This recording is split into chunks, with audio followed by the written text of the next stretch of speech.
Guys, pagi ini aku tuh dapat informasi ada Mbak PMI yang statusnya ilegal tiba-tiba masuk ke rumah sakit. Nah, aku telusuri lah mbaknya itu, aku telepon langsung, terus tanya kronologinya kenapa. Dan ternyata dia itu keguguran guys, ya. Jadi dia udah hamidun, tapi tidak tahu kalau misalnya anaknya itu udah metong di dalam. Ya, terus tiba-tiba dia pingsan di jalan. Untungnya ada orang Taiwan yang berbaik hati langsung mengantarkan dia ke rumah sakit. Kamu bayangin aja, kamu nggak tahu kondisi kandungan kamu, karena mungkin kamu nggak punya akses ya buat pergi ke rumah sakit untuk periksa kandungan kamu, karena status kamu ilegal gitu kan.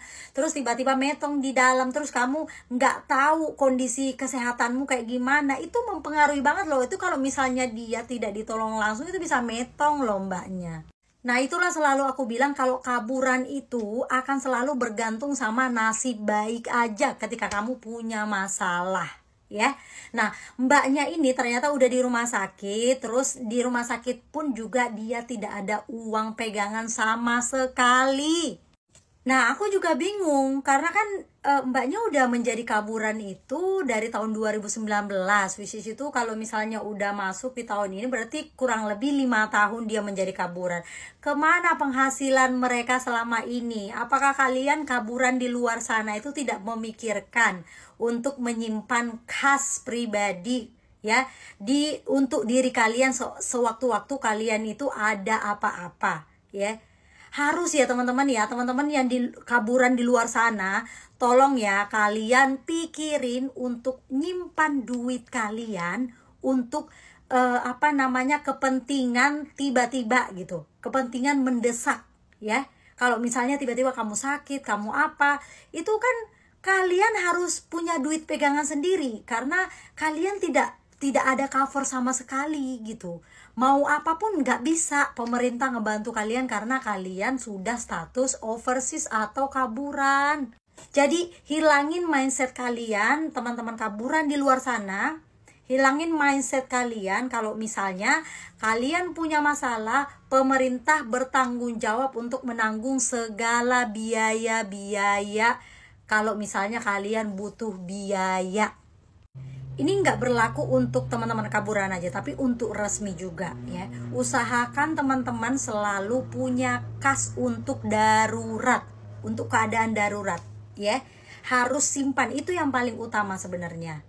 Tapi alhamdulillahnya mbaknya ini keadaannya udah membaik dan harus menunggu juga selama 3 hari untuk proses recovery pasca operasi ya. Tapi saat ini mbaknya itu karena dia tidak punya uang, jadi biaya rumah sakit yang harus dikeluarkan per harinya ini saat ini ditanggung oleh orang Taiwan yang membantu dia atau menemukan dia di jalan pada saat dia pingsan.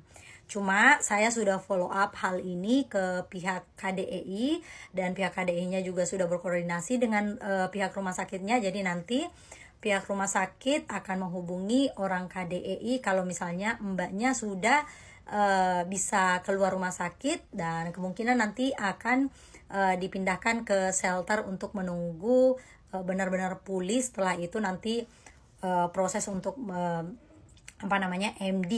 Tapi teman-teman, proses MD juga itu tidak gratis ya. Jadi hal ini benar-benar akan, posisi mbaknya ini benar-benar akan sulit banget ya, karena MD juga itu membutuhkan biaya, apalagi dia kabur sudah kurang lebih 5 tahun. Jadi kurang lebih denda untuk MD-nya juga 50.000 NT, mana lagi biaya pesawatnya.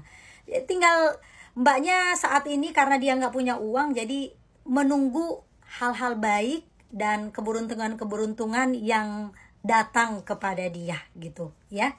So teman-teman, kalian harus jadiin pelajaran sekali lagi untuk berpikir 10.000, 100.000, 1 juta kali untuk menjadi kaburan, karena posisi kalian tidak akan pernah enak menjadi kaburan. Kalau ada yang bilang enak kaburan, enak kaburan, enak kaburan, tutup telinga kalian atau cuekin teman kalian yang bilang kalau kaburan itu enak, karena kaburan sama sekali tidak ada enak-enaknya.